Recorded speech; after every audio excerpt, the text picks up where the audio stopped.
Hi, welcome to Beauty and Beyond. I'm Amy, and today we're going to go beyond beauty to share the books that I read for the month of October. I was really feeling the spooky vibes in October, and I really wanted to embrace that within my reading. So today I'm going to share with you the 4 books that I read / listened to, and I'm going to give you my thoughts on these really spooky, like horror and psychological thriller kind of books. If you like beauty and other types of content, I would love for you to go ahead and subscribe to my channel and let me know in the comments what you enjoyed the most from your reading in the month of October. I have my reading glasses and my daughter's phone on hand so that I have the notes from Goodreads on like the synopsis of these books, and then I will give you my thoughts on them. The first one that I have to talk to you about is The Haunting of Ashburn House. And I got this book around Mother's Day time. My daughter and I went to Barnes & Noble shopping, and I told her, pick out a book for me. And she wanted a horror book, and this seemed like a fun one, so I just got around to reading it. And it says, everyone knows about Ashburn House. They whisper its old owner went mad and restless ghosts still walk the halls. But when Adrian, desperate and in need of a place to stay, inherits this crumbling old mansion, she sees it as her only lifeline until darkness falls. And that's when things start to get really, really creepy, when darkness comes out. Furniture is moving, and she's seeing things written on the windows and the mirrors and on the walls, and there's not supposed to be any mirrors anywhere in the house. And eventually Adrian can't ignore that a twisted thing is really living in this house, and it's watching her everywhere she goes. She hasn't, befriended some people in the community, and one of them gets involved in this mess. And so ultimately it's her struggle, it's Adrian's struggle between knowing that she can't live in this house really, and having this is her only place to stay. And so what is she going to do in order to survive? And so this was a really good horror genre book. And I've only read one other horror book, and that was by Grady Hendrix. So this was really cool to be able to dive in on a different genre. I will say it's not my favorite genre. I think it has its place and its time of when I would feel excited to read that. And so I was glad that I did that in the month of October.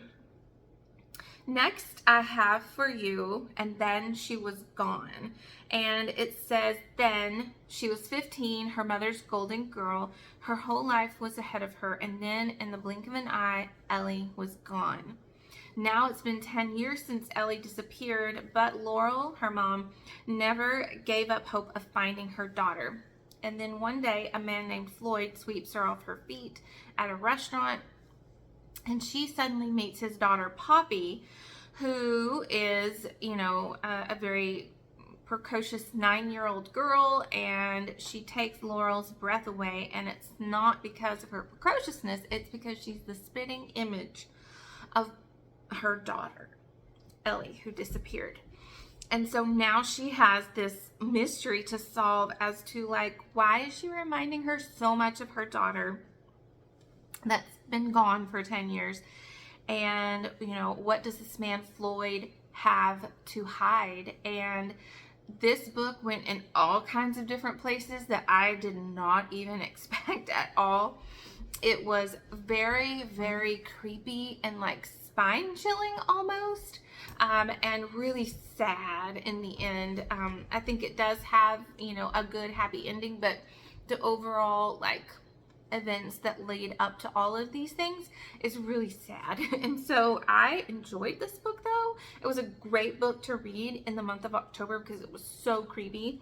And I did give this one, I remember I gave this one 5 stars on Goodreads. This one was by Lisa Jewell. I have A House with Good Bones by T. Kingfisher. And I did not like this one at all. This one was not my jam. I gave it 2 stars on Goodreads. I think this is classified as a horror book as well, but I did not enjoy this one. It says her brother's words echo in Sam Montgomery's ears as she returns to her home in North Carolina. She brushes the thought away, and she's excited to be able to have this extended visit with her mom and kind of reconnect with her mom after, you know, just a lot of family changes and stuff. But she quickly realizes that this home that used to be her grandmother's home, and then her mom moved into it, and her mom, you know, remodeled everything and redesigned everything. But now when she comes back, when Sam goes back to visit her mom, it looks exactly like it did when her grandmother lived there. And so it's no longer, you know, her mom's home. It's like the grandmother's home again. And her mom is very skittish and very, very paranoid about lots of things that Sam does. And so she's got to kind of go through this journey to figure out what is going on with her mom, because her mom is clearly different and something is definitely wrong. I didn't enjoy this book in part because Sam is I think it's called an entomologist, where she studies bugs, and it was just way too bug heavy. Like, I was just bored of listening about the bugs. She's very passionate about bugs, so that's pretty cool that the character can give that information. However, it lost me, so I didn't really like this one a whole lot.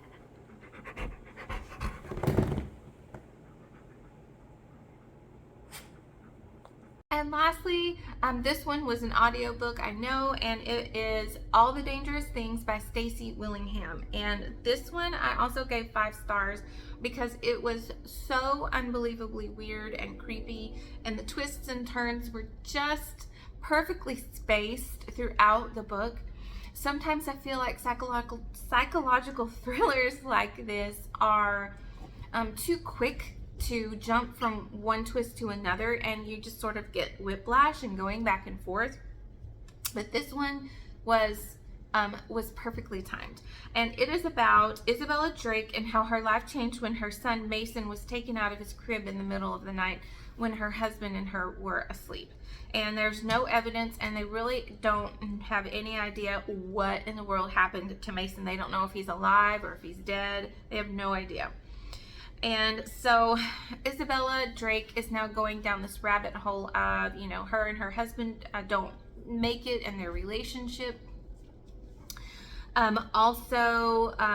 You know, she is taking it really, really hard and having a hard time sleeping, and that's causing some confusion about some things that are going on in her life, and she doesn't know if, you know, it's these outside forces or lack of sleep and such. So Isabella's entire existence now revolves around finding Mason, but she knows she can't go on this way forever. She is looking for clues, and she agrees to be interviewed by a true crime podcaster. But he has this weird sort of inquiry, like he's too inquisitive about her history, and that kind of sets her off and makes her on guard for sure. And so she's definitely at this heightened paranoia state with the guy questioning her, and her insomnia, and just, you know, her mental capacity is really hard. So it's this journey of going around to try to figure out, 1, why is this guy asking questions? 2, who is, you know, her husband, and why he's got this new woman, which is very reminiscent of you know, her history with her husband, and what happened to Mason. And so she's got all of this stuff going on at the same time, and she has this sort of volatile relationship with the police officer that was in charge of finding her son, and she wants answers, as any mother would, and she's determined to find those answers. So all in all, I discovered, or I read 2 new horror books, and one of them I liked. It was pretty fun. And then I discovered 2 really cool psychological thrillers. So if you are into psychological thrillers, definitely check out And Then She Was Gone and All the Dangerous Things. Thank you so much for watching this video. Let me know what you thought about these books, if you have read them, and maybe what your favorite genre is. I will see you in my next video, which will be a beauty project pan video. on Friday. I will see you later. Bye.